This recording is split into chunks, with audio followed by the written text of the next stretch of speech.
Lessons of life, आपके सवाल मेरे जवाब हाजिर हूँ। हमारा मैगजीन द लैम्प इंशाल्लाह अब इस अगले महीने से आपको भरपूर अंदाज में मिलेगा। कोई आपकी सक्सेस स्टोरीज हो हम उसमें शाये करेंगे, बड़ी खुशी की बात होगी। अब्बास साहब का अल्हम्दुलिल्लाह sir, you have a very positive impact on my well being, may Allah bless you with pride and comfort. दूसरा सवाल है, एक हाउसवाइफ, उनका 4 बच्चों, 2 बेटियां और 2 बेटे हैं जिन्हें वो जॉब की वजह से टाइम नहीं दे पा रही, इसलिए उनका बड़ा बेटा बुरी सोबत का शिकार हो चुका है जिसका नाम अफान है। सर के नाम कर वीडियो बनाएं ताकि वो पूरी अटेंशन और एब्जॉर्व करे। तो अफान मेरी बात याद रखना। नेक्स्ट पैगाम है शेर हैदर। पहला क्वेश्चन है, मैं रेकी अपने ऊपर और दूसरों पे डेली बेसिस पे करता हूँ, लेकिन मेरे साथ 1-2 माह से ऐसा होता है कि करंट लगता है। ओके, करंट लगता है। उसका एक तरीका ये है कि अच्छा, इन्होंने वीडियो देखी है नजरे बद पे और जिस्म से बाहर निकलने की, यानी बॉडी से बाहर निकलने की मेडिटेशन देखी है। आपने जो 7 रंग की मेडिटेशन बताई है, अगर मैं करूं तो क्या ये मेरे लिए बेनिफिशियल होगा? अच्छा, पहली तो चीज ये है कि ये 2 वो प्रोग्राम है जिसमें हम आपके ब्रेन के अंदर सॉफ्टवेयर इंस्टॉल करते हैं। नेक्स्ट क्वेश्चन है, मेडिटेशन के दौरान जो हम मंडे और जुमेरात को मेडिटेशन करते हैं, मैं अल्लाह ताला से कैसे कनेक्ट हो सकता हूँ? एक चीज याद रहे, बिस्मिल्लाहिर्रहमानिर्रहीम, अस्सलाम वालेकुम दोस्तों। लेसन्स ऑफ लाइफ, आपके सवाल मेरे जवाब हाजिर हूँ। एक तो गुजरे हुई ईद की सबको बिलेटेड ईद मुबारक, ईद उल अज़हा की। उम्मीद है आप सब खैरियत से होंगे। और हमारी मेडिटेशन भी शुरू होने वाली है। ईद के दरमियान छुट्टियां थी तो मेडिटेशन नहीं हो रही थी, अब मेडिटेशन शुरू हो रही है। और हमारा मैगजीन द लैम्प इंशाल्लाह अब इस अगले महीने से आपको भरपूर अंदाज में मिलेगा। बराए करम कुछ आर्टिकल हो, कोई आपके टेस्टिमनीज हो, कोई आपकी सक्सेस स्टोरीज हो, छोटी सी तस्वीर के साथ हमें ज़रूर भेजें, हम उसमें शाये करेंगे। बड़ी खुशी की बात होगी, हमारे लिए इज्जत की बात होगी। पहला जो है वो सवाल नहीं है, इन्होंने एक इंफॉर्मेशन हमें दी, ऑस्ट्रेलिया से हैं। इन्होंने कहा है कि I know you have mentioned about silver, however my question was about NLP and you have answered me, thanks. NLP helped me in changing my life, so I want to refresh and start practising it.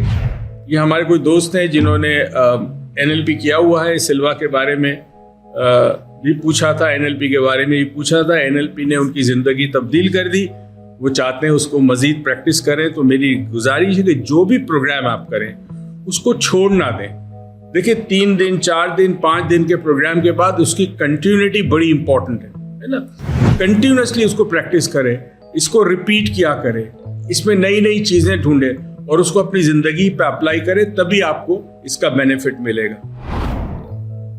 दोस्तों, दूसरा सवाल है अब्बास साहब का।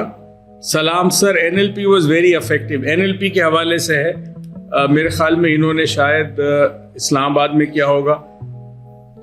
अल्हम्दुलिल्लाह sir, you have a very positive impact on my well being, may Allah bless you with pride and comfort in all walks of life. आमीन, शुक्रिया बहुत बहुत।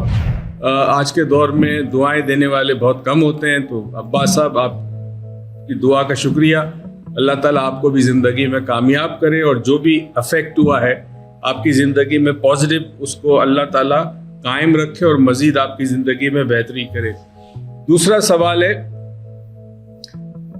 मलाई का नाम है। एक हाउसवाइफ के साथ साथ एक होम ट्यूटर भी, उनका 4 बच्चों, 2 बेटियां और 2 बेटे हैं जिन्हें वो जॉब की वजह से टाइम नहीं दे पा रही, इसलिए उनका बड़ा बेटा बुरी सोबत का शिकार हो चुका है जिसका नाम अफान है। प्लीज़ बहुत उम्मीद है सर के नाम लेकर वीडियो बनाएं ताकि वो पूरी अटेंशन और एब्जॉर्व करे। देखिए जी, होता ये है कि जब वालदा या वालिद दोनों काम पे जाते हैं और शाम को जब आते हैं तो ज़ाहिर है थके हुए होते हैं, वो बच्चों पे वो तवज्जो नहीं दे पाते। और ख़ासकर इस फैमिली में 4 बच्चे हैं, एक बच्चा जो है उस पर तवज्जो नहीं आ सकी। तो अफान, आपकी जो भी एज है, मुझे नहीं पता क्या उम्र है आपकी, बेटा ज़िंदगी का ये जो वक्त है ना, ये अगर चला गया तो वापस नहीं आ जाएगा। वक्त जहाँ बहुत अच्छा दोस्त है, वहाँ बहुत ख़तरनाक दुश्मन भी है। कभी कभी वक्त जो है वो इंसान के अंदर नासूर पैदा करता है और कभी वक्त जो है इंसान को कामयाबी की तरफ भी ले जाता है। तो ये जो वक्त है आपके पास है, जिसको आप ज़ाये कर रहे हो, ये वक्त कभी वापस नहीं आएगा। माँ बाप, हर एक को इस दुनिया से जाना है, अल्लाह की तरफ जाना है। कब तक माँ बाप जिंदा रहेंगे? फिर उसके बाद भाई बहन बड़े हो गए, उनकी अपनी ज़िंदगी है। तो कोई भी आपका हेल्पर नहीं होगा, मावनात नहीं करेगा, कोई आपकी कोई खैर खाई नहीं करेगा, कोई खैर सगाली नहीं होगी। इंसान अपनी जिंदगी में इस वक्त को अगर अहमियत देकर कुछ बन जाए तो वो जिंदगी में अपनी जिंदगी अच्छी गुजार सकता है और कामयाब हो सकता है। बाकी फिर आपकी मर्जी। हमारा काम है समझाना, और समझाने का मकसद ये है कि आप अपनी जिंदगी में तकलीफें कम से कम उठाए और जिंदगी में आप ये कामयाब हो। तो अफान, मेरी बात याद रखना बेटा। शेर हैदर ये लिखते हैं, मेरा क्वेश्चन डॉक्टर मोइज को बता दीजिएगा। रिस्पेक्टेड सर, 2 क्वेश्चन मुझे ख्याल में इनके। पहला क्वेश्चन है, मैं रेकी अपने ऊपर और दूसरों पे डेली बेसिस पे करता हूँ, लेकिन मेरे साथ 1-2 माह से ऐसा होता है कि मुझे अर्थ बहुत लगती है। अर्थ, ये करंट लगता है। ओके, करंट लगता है। अक्सर लोग मुझे अचानक टच करे, उन्हें भी। अच्छा जी, ये बेसिकली स्टैटिक इलेक्ट्रिसिटी होती है, कुछ लोगों में ज्यादा होती है और सर्दियों में बहुत ज्यादा होती है। कुछ भी ऐसी चीज जैसे लोहे की आइटम हो, दरवाजे की कुंडी आपने टच किया आपको करंट लगेगा, किसी को टच किया करंट लगेगा। बास फैब्रिक ऐसे होते हैं कपड़े जिनको पहनने से आपको करंट लगता है। तो ये कॉमन है, कोई डरने की बात नहीं, कोई अनयूजुअल नहीं है। आपके जिस्म के अंदर पूरे सर से पैर तक बिजली का एक निज़ाम है। वो बिजली का जो निज़ाम है वो बाहर की तरफ आता है, आपका ऑरा बनता है, और उसमें बाज़ दफ़ा इलेक्ट्रिकल चार्ज ज़्यादा होता है, उसमें भी बिजली होती है। जब इलेक्ट्रिकल चार्ज ज़्यादा होता है तो फिर ये करंट लगता है। तो उसका एक तरीका ये है कि पानी के बर्तन में, यानी बर्तन में पानी डाले, अपना हाथ कुछ देर तक रखे, दिन में 1 या 2 दफ़ा, तो ये झटका आपको कम से कम लगेगा। मुझे भी लगता है भाई दबे। उसके बाद नेक्स्ट है, आपकी नजरे बद की और आउट ऑफ बॉडी मेडिटेशन की वीडियो देखी। अच्छा, इन्होंने वीडियो देखी है नजरे बद पे और जिस्म से बाहर निकलने की, यानी बॉडी से बाहर निकलने की मेडिटेशन देखी है। उन्होंने 4D किया है। अगर मैं 4D हीलिंग रूम से ये बोथ मेडिटेशन करूं नजरे बद के बचने के लिए, आपने जो 7 रंग की मेडिटेशन बताई है, अगर वो मैं करूं तो क्या ये मेरे लिए बेनिफिशियल होगा? मगर काफ़ी लोगों ने 4D नहीं किया, तो वो हीलिंग रूम में नहीं जा सकते, डायरेक्ट फील कर सकते हैं। अच्छा, पहली तो चीज़ ये है कि जी, जब तक आप 4D हो, सिल्वा हो, ये 2 वो प्रोग्राम है जिसमें हम आपके ब्रेन के अंदर सॉफ्टवेयर इंस्टॉल करते हैं। ये बड़ा टेक्निकल टर्म है, आजकल आप कहते हैं ना ये प्रोग्रामर है। प्रोग्रामर क्या करता है? प्रोग्रामर एक सॉफ्टवेयर डेवलप करता है। जब आप 4D करते हैं या सिल्वा करते हैं, हम आपके ब्रेन में जो ऑलरेडी हमारे पास तैयार सॉफ्टवेयर होता है वो इंस्टॉल करते हैं। चूंकि आपका ब्रेन एक बायो कंप्यूटर है, जब हम सॉफ्टवेयर इंस्टॉल करते हैं तो वो फिर सॉफ्टवेयर की बिना पर जो हम चाबियां देते हैं, जो हम कीवर्ड्स देते हैं, उस कीवर्ड से फिर वो सॉफ्टवेयर काम करता है और फिर आप एक खास किस्म की कैफियत में चले जाते हैं जिसको हम कहते हैं ब्रेन फ्रीक्वेंसी नीचे लाना, अल्फा या थीटा। आम आदमी नहीं कर सकता, तो मेहरबानी करके आम आदमी को प्रैक्टिसेस ना भी कराएं, क्योंकि अगर बगैर प्रोग्रामिंग के वो करेगा तो नुकसान हो सकता है। नेक्स्ट क्वेश्चन है, अस्सलाम वालेकुम। वालेकुम सलाम। क्वेश्चन ये कि मेडिटेशन के दौरान जो हम मंडे और जुमेरात को मेडिटेशन करते हैं, मैं अल्लाह ताला से कैसे कनेक्ट हो सकता हूँ? मुझे कुछ कंफ्यूजन है, मुझे आपकी रहनुमाई चाहिए।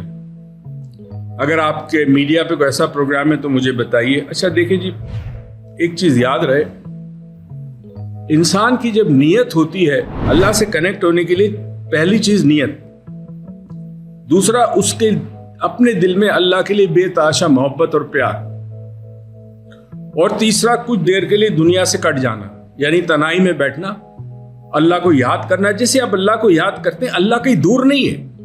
एक अजीब पैराडॉक्स है कि अल्लाह कायनात में हर जगह मौजूद है, कोई ऐसी जगह नहीं जब अल्लाह मौजूद ना हो, और वो आपकी शहरक से ज्यादा करीब है। इसका मतलब है जहां आपकी नीयत है वो अल्लाह के साथ, वो नीयत की एक वाबस्तगी आपकी है, आपकी मोहब्बत है।